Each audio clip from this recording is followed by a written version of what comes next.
Hello everyone, তিতলিস blog ভেঞ্চার্সের নতুন ভিডিওতে তোমাদের সবাইকে ওয়েলকাম।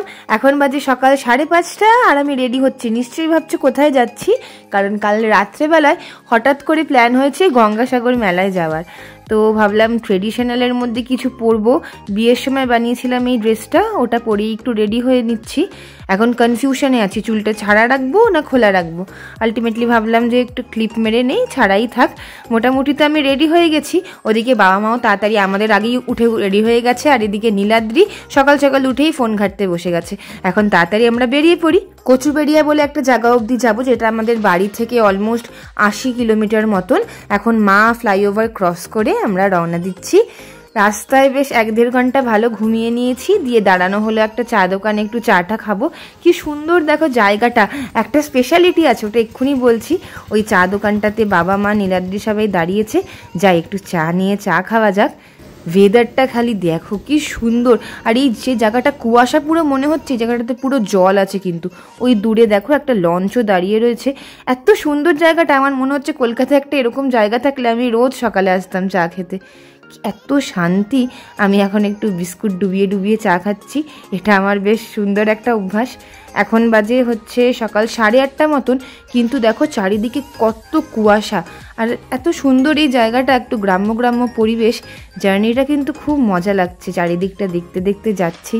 কচুবেড়িয়াতে পৌঁছে আমরা গাড়িটা রাখলাম, তারপরে এসছি। প্রচণ্ড কিন্তু লাইন ছিল, বাট আমি একটু চোট্টামো করেছি, তাই খুব একটা লাইনের মধ্যে দাঁড়াতে হয়নি। একটা ফাঁক ফোকর দিয়ে ঢুকে গেছি, তাও 15 মিনিট মতন একটা লাইনে দাঁড়িয়ে। এটা হচ্ছে এখন লঞ্চে যাওয়ার লাইন, এটাতেও কিন্তু প্রচণ্ড ভিড়। এখন ছেড়েছে লাইনটা, তাড়াতাড়ি করে যাই, এখন লঞ্চে উঠবো। তারপরেও একটা 30 মিনিটের রাইড আছে, তারপর আমরা গিয়ে পৌঁছাবো আমাদের ডেস্টিনেশনে।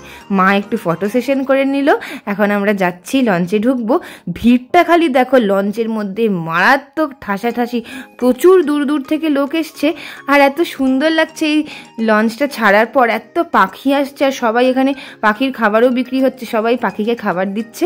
আর কি সুন্দর লাগছে দেখো চারিদিকে ভিউটা। লঞ্চ থেকে নেমে আমরা একটা প্রাইভেট প্রিপেড ট্যাক্সি নিয়েছি, এটা নিয়ে এখন আমরা যাচ্ছি হচ্ছে মেলার উদ্দেশ্যে। এইখান থেকেও কিন্তু মেলাটার ডিস্টেন্স অলমোস্ট 30 কিলোমিটার, আর ট্যাক্সিতে আমাদের অলমোস্ট 800 to 1000 মতন চার্জ করে, ওটাতে আমাদের নিয়ে যাবে হচ্ছে মেলাতে। চলে এসছি আমরা ফাইনালি গঙ্গাসাগর মেলায়, যেটা নিয়ে এতদিন অনেক গল্প শুনেছিলাম। আমি খুব এক্সাইটেডও ছিলাম আসার জন্য, কারণ শুনেছি প্রচুর ভিড় হয়, আর এত দূর দূর থেকে লোক এসছে। আমরা যেখানে গাড়ি রাখছিলাম সেখানে দেখছিলাম, এখানে দেখো রাস্তার ধারে বেশ সুন্দর ঝিল টাইপের বানানো আছে। কিন্তু রাস্তায় দেখলাম এখানে কিন্তু খুব ভালো ফেসিলিটি আছে সবার জন্য, খাবারের ব্যবস্থা ফ্রি অফ কস্ট, জলের ব্যবস্থা, মেডিসিন, সবকিছু বেশ সুন্দর সাপ্লাই করা হচ্ছে। যারা চায় এখান থেকে কিন্তু খাবার টাবারও কালেক্ট করতে পারে। তারপর এখন দেখো এই লাইন, এত ভিড়ের মধ্যে থেকে যাচ্ছি এখন গঙ্গাসাগরে। চলে এসছি সাগরটার সামনে, প্রচুর লোক এখানে স্নান করছে, আর এত সুন্দর ভিউ। আর তোমরা সব জানো কি, এই যে সাগর, এটা কিন্তু সারা বছর এখানে এরকম জল থাকে না, শুধু মকর সংক্রান্তির সময় 3-4 দিনের জন্য জল আসে। আমরা যেহেতু তাও ফার্স্ট দিন এসছি, তাই ভিড়টা একটু কম, এরপরে কিন্তু ভিড় আরও বেড়ে যাবে। প্রচুর লোক স্নান করছে, আমাদের তো স্নান করার কোনো প্ল্যান নেই, যদিও বাবা স্নান করতে নেমে পড়েছে, আর আমি আর মা জাস্ট মাথায় একটু জল ছিটিয়ে নিলাম। এভাবেই আমরা ভাবছি পূর্ণ করে নিই, কারণ স্নান করা পসিবল নয়। বেশ ঠান্ডা হাওয়া দিচ্ছে, ঠান্ডাটাও বেশ ভালোই আছে এখানে। ড্রাইভার দাদা রাস্তা আস্তে আস্তে গল্প করছিলেন যে রাজা সাগর ছিলেন, তিনি নাকি অশ্বমেধ যজ্ঞ করছিলেন পুরো দুনিয়াতে তার রাজ ফেলানোর জন্য। আর সেরকম সময় ইন্দ্র তার অশ্বমেধ যজ্ঞের ঘোড়াটাকে এনে কপিল মুনির আশ্রমে বেঁধে দেয়। তো রাজা সাগর তার 60,000 ছেলেকে পাঠায় সেই ঘোড়া খুঁজে পাওয়ার জন্য, আর তার ছেলেরা মুনির সাথে এসে একটু দুর্ব্যবহার করে দেয়। আর সেই রাগে মুনির নাকি এমন অভিশাপ দেন যে 60,000 ছেলেই পুড়ে নাকি ছাই হয়ে যায়। সেই তার ওই অভিশাপ থেকে তার 60,000 ছেলেকে মুক্ত করার জন্য তাদেরই বংশের এক ছেলে আসেন ভগীরথ, তিনি নাকি তপস্যা করে এই গঙ্গা নদীকে ডেকে আনেন। তো এরকম কিছু একটা গল্প আমি শুনলাম, জানি না কতটা সত্যি কতটা মিথ্যা, তো ভুল আমি হতেও পারি। তো তোমরা যদি সত্যি ঘটনাটা জানো প্লিজ কমেন্ট করে কিন্তু জানিও। এটাই হচ্ছে এই পুরো মেলাটার নাকি হিস্ট্রি। আর এখানে এলে নাকি অনেক পাপমোচন হয়, সবাই নাকি এই গঙ্গায় স্নান করে তারপরে এখানে প্রচুর স্টল লাগানো আছে, এখান থেকে পুজোর ডালি কিনে কপিল মুনির আশ্রমে নাকি পুজো দেয়। তো আমরাও যথারীতি তাই করলাম। তারপরে সাগর দেখে মেলাটা মোটামুটি ঘুরে আমরা এখন চলে এসেছি কপিল মুনির আশ্রমে। হেঁটে হেঁটে যাচ্ছি এখন আমরা সবাই। দেখি মুনির আশ্রমটা ঘুরে দেখার খুব ইচ্ছা আছে। ওই যে পিছনে যেটা দেখতে পাচ্ছ ওটাই হচ্ছে কপিল মুনির আশ্রম। দেখতে পাচ্ছ কত রো রো করে বাঁশ দিয়ে পুরো লাইন করা আছে, এগুলো নাকি পুরো মানুষে ভরে যাবে। আমরা যেহেতু ফার্স্ট দিন এসেছি তাই ভিড়টা একটু তুলনামূলক কম, কিন্তু এর পরে এলে নাকি প্রচণ্ড ভিড় হয়। ইভেন এখানে থাকারও ব্যবস্থা করা আছে, টেন্ট আছে মডারেট মানুষদের জন্য, এছাড়া ভিআইপিদের জন্য আমি দেখলাম ডরমেটরির ব্যবস্থা আছে।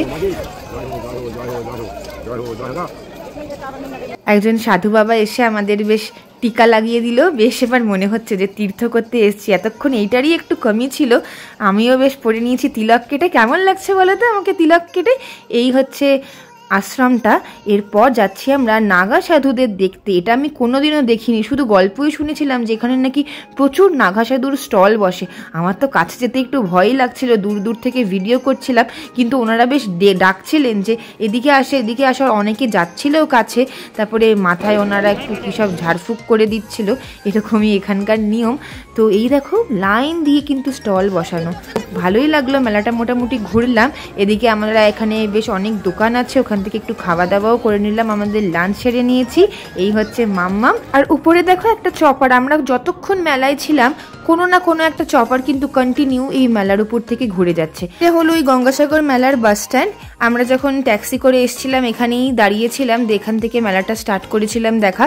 এখন এখানে তোমাদের দেখিয়ে দিলাম, এখান থেকে আমরা চলে এসেছি আবার গাড়ি করে আমাদের ফেরিঘাটে। এইখান থেকে আমরা একটা ফেরি নিলাম বাড়ির উদ্দেশ্যে। নীলাদ্রি এখন একটু প্রণাম করে নিল।